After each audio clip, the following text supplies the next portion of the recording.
Question is that the motion be agreed to. Those of that opinion will say aye. Aye. Contrary, no. The ayes have it. Social Assistance Living Alone Payments Amendment Bill, second reading. This bill is set down for committee stage next sitting day, and we call now on Government Order of the Day number 14. Statutes Amendment Bill, first reading. Honourable Chester Borrows. Mr Speaker, I move that the Statutes Amendment Bill now be read a first time. I nominate the Government Administration Committee to consider the bill. As the House will be aware, the Statutes Amendment Bill is an annual legislative vehicle that makes minor technical and non-controversial amendments to a number of acts. It allows amendments to be made that would not usually receive sufficient priority to be progressed. This is achieved with the support of all parties in the Parliament. The bill is introduced to amend 30 acts administered by 9 different government agencies. Many of the amendments are designed to correct drafting errors and oversights and incorrect references, such as the amendment to Section 110 of the Real Estate Agents Act 2008 clarifies that payments of fines imposed by the Disciplinary Tribunal should be made to the Real Estate Agents Authority. Previously, the Act did not say who the fines were payable to, and the Real Estate Agents Authority was reluctant to accept payment of the fines without specific statutory authorisation.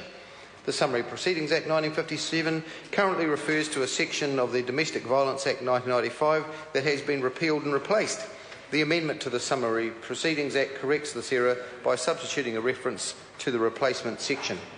The amendment to Section 1341B of the Anti-Money Laundering and Counterfeiting Financing of Terrorism Act 2009 corrects a cross-referencing error by replacing a reference to a Section 131B with a 131D.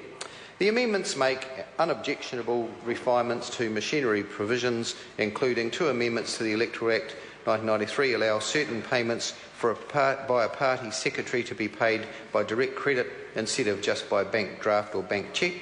A new section inserted into the Passports Act 1992 allows for travel documents such as passports to be cancelled on the death of the holder. Currently, travel documents cannot be cancelled on the death of the holder, which increases the risk that such documents could be used fraudulently after the death of the rightful holder.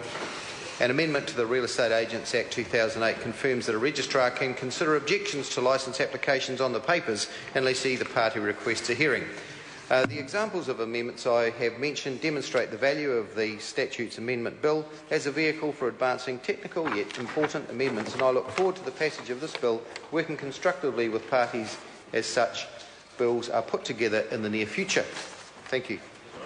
The question is that the motion be agreed to. I call Charles Cheval.